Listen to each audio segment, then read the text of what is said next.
What a performance, YouTube. It's that good a performance. We start the episode now. How is everyone going? Before we do the intro, I just need to say, hey, look, this episode is us recapping if we're going to make it out of the group or not, because we've got Inter, who we just played, 2 winnable games against Celta Vigo, PSV, and there's one more that's winnable before the next episode be the 2 Madrid games, Atletico and Real, to see where we sit and if we make it out the top 24. In saying that, though, we have just witnessed something special. A team that I mostly rotated because I knew I was going to get beat by Inter. Have stuck it to them, and it's finished 5-4 in what is one of the craziest games that I have ever played on Football Manager. A game that toed and fro, a game that we missed the penalty in as well. I tell you what, ladies and gentlemen, boys and girls, that was a performance and a half. I'm glad it was on stream as well. I'm going to run that intro, and when we come back, we're going to give you all the goals of what was a 9-goal thriller away in Italy at the San Siro.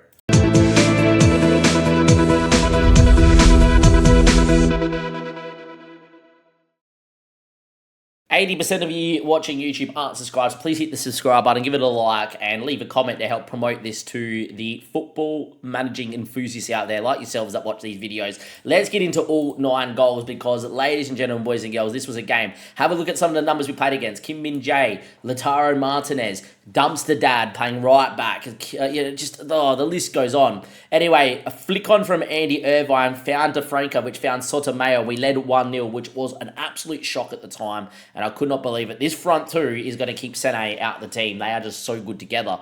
Unfortunately for us, we moved into the defensive 4-4-2. Big mistake, because as soon as we did, we conceded. Unfortunately, it's a clearance from Gumney straight into Ogilvy, and we got Nemchema topping it in, which was a very unfortunate one. And then their midfield just breaks in between our lines. Dumpster Dad on the right-hand side, who gave Gumney a torrid time, and he cuts it to Martinez to make it 2-1. And yeah, that was unfortunate. However, things weren't dead and buried. Right on half-time, a ball into DeFranco found Rojas, who found Irving. It was prime Barcelona on that side until we got a little lucky where the ball was shot, blocked, and fell to DeFranco, but he is no nonsense. Playing on that left-hand side, coming into his right foot, he is insane, and I'll show you how much he has developed in just a second. We then led, ladies and gentlemen. Gumney picked the ball up, found Rojas, great ball to the penalty spot to find Sotomayor, who, with a great lofted finish, beats Tribun in net, and we led 3-2. And things here looked promising. Unfortunately, we gave away a penalty from Gumney being very, very stupid, pulling down Dumpster Dad, and it was 3-3. And not before too long, it was then 4-3, and things looked dead and buried. Martinez with a great reverse ball into Fratesi, great square ball into Retegui with a great finish as well. That is 4-3. Unfortunately for us, we did concede to make it 5-3 as Caleb Anson tried to get through bodies at 6'6". Fingers inexcusable with his height and his strength to not get to that ball if he chooses to come for it. But yeah, we did have, however, one last moment, and Damien Staric scores his first goal for the club. An outside of the boot ball from Santa Ana, and Damien Staric playing out on the fullback role with a backstick header, and it was 5-4, and what a game it was. It was superb. In terms of how things are going at the moment outside of the Champions League phase, since we last met, we beat St. Mirren 6-2. Motherwell, we came back from 1-0 down to score 2 very late goals, have been 2-1, and we just drew 3-3 to Kilmarnock, who seem to always get points off us or play better than us. They play a 5-at-the-back system. We can't press them, and I find it very hard in this 4-4-2 to combat a 5-at-the-back system. So maybe if we see a team play 4-5 at the back, we might need to drop a 4-3-3 or something, be a little bit more withdrawn and try and win the midfield battle. But yeah, the 5-at-the-back seems to really cause us trouble, and proven in that game there, and then the Inter game as well. What that means in the league phase, as it stands, we currently sit 25th. One position out of the top 24, that magical top 24, the money that would bring in would be huge. Unfortunately, there's a lot of teams that are on 3 games played that might be jumping us as well. But the beautiful thing is we played Inter and AC Milan, and our goal difference isn't bad. So now we need to look forward to what's the rest of this episode. We got Celta Vigo at home, which is a crunch game, a big game for us if we're going to make it through the group. We got PSV as well. And what we're going to do here is, I know the Vigo game is really, really important. I know the PSV game is really, really important. I don't want to link in too many live comms, but what I'll do is with the Celta Vigo game, and the thing gets close, tight, and tense, we're going to come back and watch the end of it together, and then the PSV game as well. If we have any chance any hope of making the top 24. We need 6 points right now. We need to get to 10 points total and then pray our goal difference is enough to hold us in good stead to keep us in there. If we fail to win one of these 2 games, I think we're going to be outside the top 24. And look, to be fair, in our first year in the Champions League, I don't think there's much more that we can really do. You, yes, you, follow me on Twitch. You watch all my content live and, of course, all the VODs for all your viewing needs. The Twitch is the place to go, and for funny clips like this. Can you fucking shut up? Pietro Pellegrini is a freak, Mum. Honestly. Pietro Pellegrini is a freak.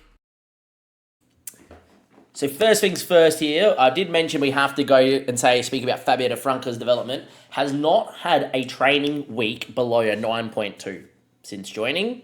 Secondly, as you can see here, he's just been next level development. His off the ball anticipation decisions have gone up to 14. He now has 15 first touch, 15 technique too. If you go to progress,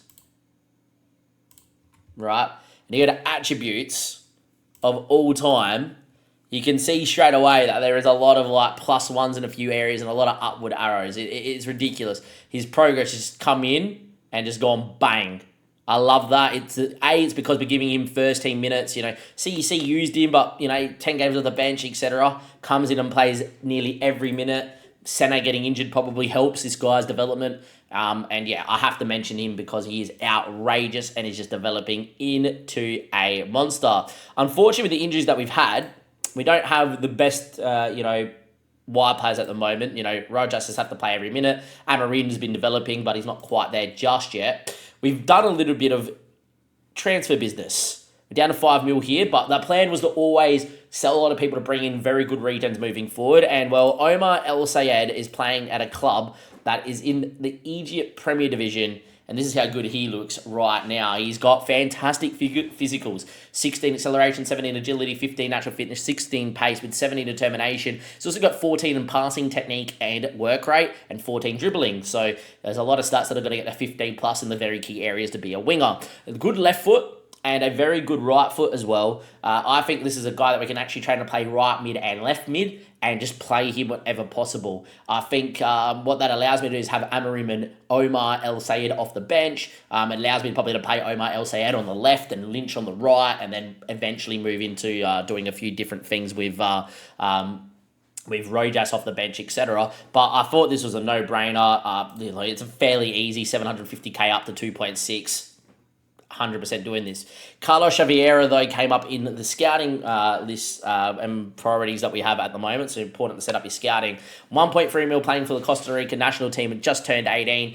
We had a note on him on the 25th of his birthday to go make an offer as well for 1.3 mil. Just a great defensive midfielder. Very well-rounded in mentals, got okay physicals and pretty decent technicals, good passing, good marking, decent tackling, etc. So yet again, this is a signing for the future here. Someone that can come in, be a bit of a ball winner, someone that can come in, move the ball around. I think he's fantastic. Another 18-year-old, 1.3 mil. I think he's a very good defensive midfielder and very much fits what we need. Thought it was important to mention that. Important to show you guys Fabio Franco, who's doing absolute bits. The team is looking good. Next time you see us, though, might be the end of the Celta Vigo game or the end of the PSV game, or it might just be the end of our European Champions League campaign. All right, welcome in YouTube. Half-time, we're behind. And, I've done something pretty crazy. We're getting absolutely pummeled by Vigo at the moment. Yeah, after playing Inter and going 5-4, you think we'll be okay. But we're getting absolutely pummeled. I'll show you guys the start of the second half. Match momentum, basically all Celta Vigo to start with. They had 50% possession, was up to 60-something. I moved into the 4-3-3, immediately got some possession back in the game and look a little bit better. Now, this is not a system that I've really played with the team. I tried this once against Kilmarnock. We conceded 2 goals within 10 minutes. So, I don't know why against Celta Vigo this is working, but yeah. 55 minutes played, we are still at 2-1. Fairland Mendy coming back from injury is going to come off. St. Anna's going to go to one side. We're going to get in Damien Starrich and go to fullback on defend and just really sit in, I think, as well. Roja's been playing out of position, same with Lynch. What I am going to do is get Lee Brennan in on one side. He can play in this role. Don't know what he's most natural at, but we can go with that. And I'm going to get Rojas off here for Andy Irving, I think. I think we're going to go something like that. We need a goal. We need a goal. We need a goal. Playing okay. We just need to find a highlight. As you can see, the match momentum really has changed. Again, going back towards Celta Vigo. It's not really happening out there, is it? 73 minutes played. We are now going to move back into the 4-4-2 and try and get something. We had to win today, you felt, to win this game, but yeah, to get out of this, but maybe not. Marib is going to come off here for Maroim.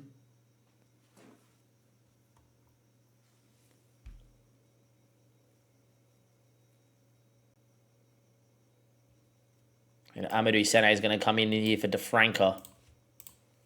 Coming back from injury, Amadou Sene. We go back to the 4-4-2. We need a goal. Highlight. Sotomayor picks it up.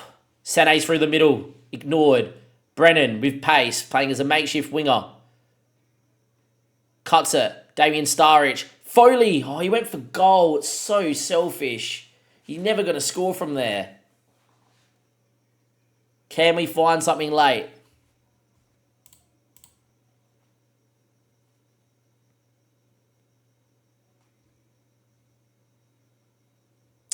Don't think we are. I think this is going to not end up in a highlight, boys.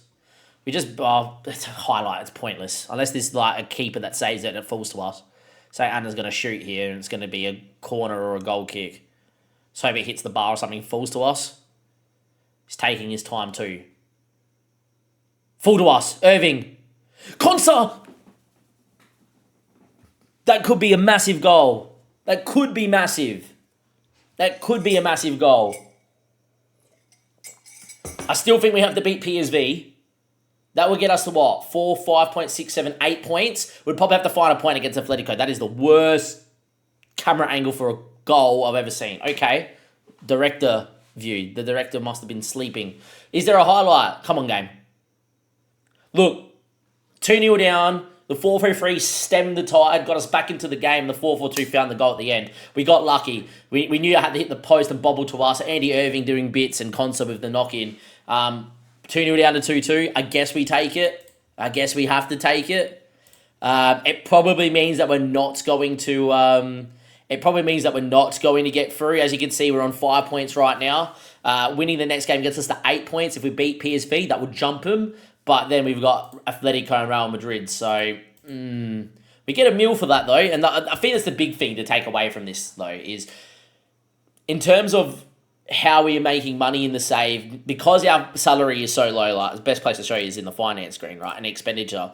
Our player salaries last month, 588, 595 here. So about 588 total, right? Our gate receipts at the moment, right? $1 million. We already made over 3 million. We make about 400 to 500k from the gate receipts compared to our salary, and that's because the player salaries at the moment is quite low compared to what ticket prices are and stuff. Eventually, this will switch, and we'll get bigger players, better players, and whatever. But I think it's important to note that at the moment, with games in the Champions League, draws, wins, you name it, and the gate receipts and everything, we can actually make a pretty good sizable profit. Maybe even stay above the 40 million mark if we can find another win here. Would be huge. Because then we can even think to get to 50 or something in the club and maybe get some pretty good transfer budget. But yeah, look, that's a big point. That's a great goal. I'll see you guys for the PSV game. I think it's that important of a game. We might even give you just a full live com. Well, we got what we wanted, YouTube. We've got what we wanted. We won 1-0 against PSV at home in a game where it resembled like playing a Celtic or a Rangers, where we would give away the ball a lot, but be the better team in terms of creating chances on the break. We probably should have scored before this moment. We had a few misses in the game, etc. But Sene, before coming off, I made my changes really late in this one. Picks one up after a cut cur and defender mistake against PSV. We were to win 1-0. I'm happy with the result. I probably would have wanted to win by a few more goals. I don't know if that's really possible, but yeah, that's really good for us because it puts us on -1 goal difference, 8 points. Unfortunately, though, next episode is the 2 Atletico Madrid games. Real Madrid are actually behind us. Atletico there too. I would imagine teams like Dortmund, probably Porto will find some wins, which will knock us down. So we're probably fighting for 24th, 25th. 26th, 27th, something around there. But we got to the magical 8-point mark. I think we need probably 9 points to go. Depends on what happens with Celta Vigo, Dortmund, etc. as well. Might be worth us just quickly having a look at who those teams maybe have moving forward as well. We go into the Champions League phase. So let's go like a team like Dortmund, for instance. So Dortmund have got Copenhagen and Malmo. They're probably winning those 2 games. So Dortmund are probably going to jump us. A team like Stuttgart have got Feyenoord and Napoli. So they might win one of those 2. Which would get them to 10 points. We kind of need them to draw and then lose. That would be ideal to keep ahead of them. Team like Celta Vigo, let's see who they've got. They've got Napoli and Leipzig, so they're probably going to lose both. So there may be a team that we can hold against. Porto, you would expect to get through. They've got PSV, who we just played, and Olympiacos. So they're probably going to win both, but both of those are away from home. So straight off the bat, you're probably seeing why we need a win somewhere. But I doubt we're going to win any of these games. Now, fortunately for us, the away game is Real Madrid and the home game's Atletico. I think Atletico, them playing 4-4-2 themselves, generally put, they're being a little bit more of a direct system. That's a very, very interesting game. I think our 4-4-2 marries up, and we just need to just play as well as possible in that one. Obviously, Real Madrid's whatever. That's next episode, though. That's going to be both games as a live comment to see if we make it through the league phase or not in the first time of asking. And if we don't, it isn't the end of the world. Look, the biggest thing for me is that we get 2.99 million for doing that. That is obviously so nice. Gives the balance about 43 mil. As long as we can do a couple of little things in those next 2 games and show ourselves as being capable of this level, I'm happy, even if we don't end up getting through the league phase. With that being said, video up above here and here to the 442 and of course the playlist. Have a great one, and I'll catch you next time. Thank you and goodbye.